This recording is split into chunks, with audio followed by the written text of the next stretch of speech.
deux chefs. Je l'ai dit dans mon discours, deux têtes sur un seul corps, c'est déjà un monstre pour nous. C'est un luxe dont on ne veut pas ici au Zaïre. Le chef d'abord, ça ne se dispute même pas. Avant de devenir l'un des dictateurs les plus connus d'Afrique, il n'était qu'un enfant né dans un Congo encore colonisé par la Belgique. Mobutu Sese Seko, de son vrai nom Joseph Désiré Mobutu, né le 14 octobre 1930 à Lisala, dans la province de l'Équateur, au Congo belge. Il est le fils d'un cuisinier de l'administration coloniale, Albéric Bemani, et d'une femme issue d'un clan local, Marie-Madeleine Yemo. Son père meurt alors que Joseph n'est qu'un enfant. Élevé principalement par sa mère et son oncle, le jeune Mobutu grandit dans un environnement modeste, mais il se distingue rapidement par son intelligence et sa vivacité d'esprit. À l'école, il reçoit une éducation à l'occidentale, sous le système colonial belge. Ses professeurs remarquent son esprit de discipline, mais aussi son tempérament autoritaire. C'est un élève brillant, mais turbulent, passionné par la lecture. Il dévore des ouvrages de philosophie, de stratégie militaire, mais aussi les biographies de Napoléon et de grands chefs militaires. Très tôt, une idée germe en lui. Pour s'imposer dans un monde dominé par les Belges, il faut de la ruse, du courage, une stratégie de fer. Chapitre 2. La jeunesse militaire et les premiers pas politiques. 1949-1946. En 1949, à 19 ans, Joseph Désiré s'engage dans la force publique, l'armée coloniale congolaise. Là, il apprend la discipline militaire, l'art du commandement et surtout l'importance de la hiérarchie. Mais plus encore, son passage dans l'armée belge lui permet d'apprendre la langue, les codes et le fonctionnement du pouvoir colonial. Il se rapproche de certains officiers belges et acquiert une réputation d'homme fiable et ambitieux. Après quelques années, il quitte l'armée pour se lancer dans une carrière de journaliste. Une décision surprenante, mais stratégique. En devenant rédacteur au journal L'Avenir colonial belge, il se fait remarquer dans les cercles intellectuels et politiques du Congo. Ses écrits sont habiles, il critique subtilement le colonialisme tout en apparaissant loyal. C'est déjà une démonstration de sa double face, séducteur et calculateur. Chapitre 3. L'indépendance et l'ascension fulgurante, 1957-1960. À la fin des années 1950, les mouvements indépendantistes montent en puissance. Le Congo, immense territoire riche en minerais, devient l'un des enjeux majeurs de la décolonisation. Mobutu se rapproche de Patrice Lumumba, leader charismatique et futur Premier ministre. Lumumba voit en lui un jeune homme discipliné, organisé, capable de gérer les questions militaires. En retour, Mobutu profite de l'aura de Lumumba pour grimper dans les cercles du pouvoir. Le 30 juin 1960, le Congo devient indépendant, Joseph Kasavubu devient président et Patrice Lumumba Premier ministre. Joseph Désiré Mobutu, lui, est nommé secrétaire d'État à la Défense. Chapitre 4. Le coup d'État et la trahison de Lumumba, 1961. Très vite, le jeune État congolais plonge dans le chaos. Rébellion, sécession, pression étrangère. Patrice Lumumba, de plus en plus radical, se heurte au président Kasavubu et aux puissances occidentales qui craignent ses liens avec l'URSS. Mobutu, fidèle à son pragmatisme, choisit son camp. Soutenu par la Belgique et surtout par la CIA, il organise un coup d'État militaire le 14 septembre 1960. Lumumba est arrêté, humilié, puis transféré aux autorités katangaises. Le 17 janvier 1971, il est assassiné dans des conditions atroces, avec la complicité des puissances occidentales. Dans l'histoire, cet épisode marque Mobutu à jamais. Il devient l'homme qui a trahi Lumumba. Mais aux yeux de l'Occident, il est désormais l'allié incontournable, le garant d'un Congo anticommuniste. Chapitre 5. La prise du pouvoir absolu, 1965. Après plusieurs années de tensions politiques, Mobutu frappe un grand coup. Le 24 novembre 1965, il prend le pouvoir par un second coup d'État. Cette fois, il n'est plus l'homme de l'ombre. Il devient le chef suprême du Congo. Sa stratégie est simple, mais efficace. Dissoudre le Parlement. Interdire les partis politiques. Créer un parti unique, le Mouvement populaire de la Révolution, MPR. Son message est clair. Un seul peuple, un seul parti, un seul chef. Mobutu inaugure alors une nouvelle ère, celle du culte de la personnalité. Les portraits de Mobutu envahissent les rues, ses discours deviennent des shows télévisés, et son image de guide suprême s'impose dans l'imaginaire collectif. Chapitre 6. L'authenticité et la transformation du Congo en Zaïre, 1971-1975. En 1971, Mobutu rebaptise le pays, le Congo devient le Zaïre.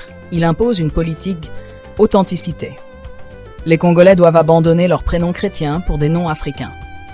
Les costumes européens sont remplacés par la Lacoste, un vêtement local promu par Mobutu. Lui-même devient Mobutu Sese Seko Kumbendu Azabanga, le guerrier tout-puissant qui va de conquête en conquête. Mobutu devient une légende vivante. Mais derrière l'image, la réalité est autre. La corruption s'installe, l'économie est pillée et la richesse du pays sert surtout à enrichir Mobutu et son clan. Chapitre 7. L'homme fort de l'Afrique, 1975-1980. Dans les années 1970, Mobutu est au sommet de son pouvoir. À l'international, il est l'allié choyé de l'Occident. En Afrique, il s'impose comme un géant politique. Durant la guerre froide, Mobutu devient l'allié incontournable des États-Unis et de la France. Pourquoi ? Parce qu'il est le rempart contre le communisme au cœur de l'Afrique. Washington ferme les yeux sur ses excès, tant qu'il empêche l'URSS de gagner de l'influence dans la région. Il reçoit des milliards d'aides financières et militaires qui renforcent son régime. En échange, il soutient les causes occidentales, notamment en Angola, où le Zaïre appuie les rebelles antimarxistes. Mais sur le plan intérieur, Mobutu gouverne d'une main de fer. Les opposants disparaissent, les intellectuels critiques sont muselés et l'armée est placée sous son contrôle total. Son régime repose sur 3 piliers. 1. La peur, répression brutale des opposants. 2. La corruption. Il entretient une élite loyale en distribuant richesses et privilèges. 3. Le culte de la personnalité. Statues géantes, portraits, slogans. Mobutu n'est pas seulement un chef d'État, il est présenté comme le père de la nation. Chapitre 8. Le pillage et la corruption à grande échelle. À mesure que les années passent, Mobutu s'enrichit personnellement. On parle de milliards de dollars détournés. Il possède des villas luxueuses en Europe, des palais au Zaïre, des voitures de luxe, et même un aéroport personnel dans sa ville natale de Gbadolite, qu'on surnomme le Versailles de la jungle. Pendant ce temps, le peuple zaïrois vit dans la pauvreté. Les routes s'effondrent, les hôpitaux manquent de tout et les enseignants ne sont pas payés. Mais Mobutu, lui, accumule une fortune colossale. Les Zaïrois inventent un mot pour décrire cette corruption généralisée, la débrouille. Dans un système où l'État ne donne rien, chacun doit voler ou tricher pour survivre. Et pourtant, malgré cette misère, Mobutu garde le pouvoir. Pourquoi ? Parce qu'il maîtrise l'art du clientélisme. Donner juste assez aux militaires, aux chefs locaux et aux élites pour qu'ils restent loyaux. Chapitre 9. Le style Mobutu, entre spectacle et terreur. Mobutu est connu pour ses discours interminables, parfois plus de 6 heures sans interruption.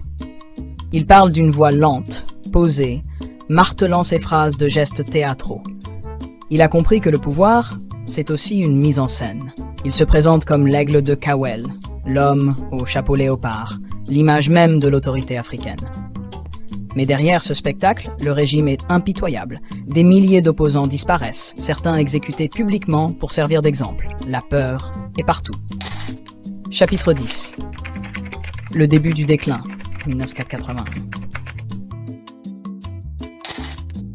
Dans les années 1980, les choses commencent à se compliquer. L'économie du Zaïre s'effondre, malgré les richesses naturelles. La dette explose. À l'international, le climat change. Les États-Unis et la France commencent à critiquer timidement la corruption du régime. Mais surtout, le monde s'apprête à vivre un bouleversement, la fin de la guerre froide. Mobutu, qui tirait sa légitimité de son rôle d'allié anticommuniste, perd petit à petit son utilité pour l'Occident. Chapitre 11. La démocratisation forcée, 1990-1986. En 1990, face à une pression croissante de la population et de l'étranger, Mobutu annonce la fin du parti unique. Il accepte officiellement le multipartisme, mais en réalité, il garde le contrôle de l'armée et de l'État. Des conférences nationales sont organisées, des opposants apparaissent au grand jour, mais Mobutu joue de la manipulation. Il divise l'opposition, corrompt ses leaders et gagne du temps. Pendant ce temps, le pays plonge dans le chaos économique. Les salaires ne sont plus payés, les services publics s'effondrent. Le Zaïre devient un État failli. Chapitre 12. La guerre du Zaïre et la chute. 1987. Le coup fatal vient de l'extérieur. En 1984, après le génocide au Rwanda, des millions de réfugiés Hutus fuient vers l'est du Zaïre. Parmi eux se cachent des miliciens responsables du génocide. Les tensions explosent dans la région. Avec le soutien du Rwanda et de l'Ouganda, un mouvement rebelle dirigé par Laurent Désiré Kabila se lève contre Mobutu. En 1996, la première guerre du Congo éclate. L'armée de Mobutu, affaiblie et corrompue, ne résiste pas. Ville après ville tombe entre les mains des rebelles. Mobutu, malade et affaibli, tente de négocier. Mais il a perdu son aura. Ses anciens alliés occidentaux l'abandonnent. En mai 1987, les troupes de Kabila marchent sur Kinshasa. Mobutu fuit le pays. Après 32 ans de règne absolu, le léopard du Zaïre tombe. Chapitre 13. L'exil et la mort.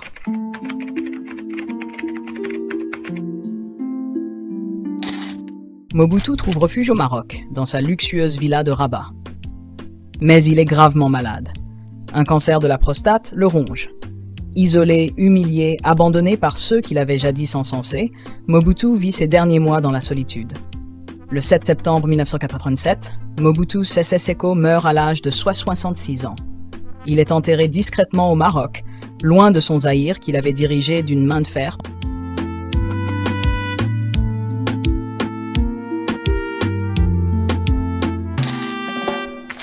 Chapitre 14.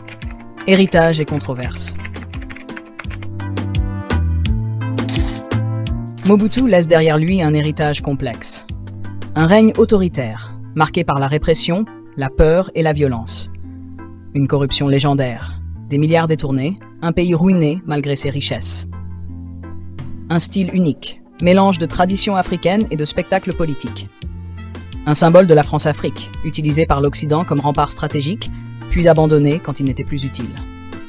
Pour certains, Mobutu incarne le tyran africain par excellence. Pour d'autres, il est aussi le produit d'une époque, celle de la guerre froide, où les grandes puissances soutenaient des dictateurs pour défendre leurs intérêts. Mobutu Sese Seko a régné 32 ans sur le Zaïre. Il a bâti un empire de luxe au milieu de la misère. Il a fasciné par son charisme, mais détruit par sa corruption. Sa chute a ouvert la voie à des décennies de guerre qui ensanglantent encore aujourd'hui la République démocratique du Congo. Héros nationaliste pour certains, tyran pour d'autres. Mobutu reste l'une des figures les plus marquantes et les plus controversées de l'histoire africaine contemporaine. Son histoire est celle d'un homme, mais aussi celle d'un pays sacrifié au nom du pouvoir.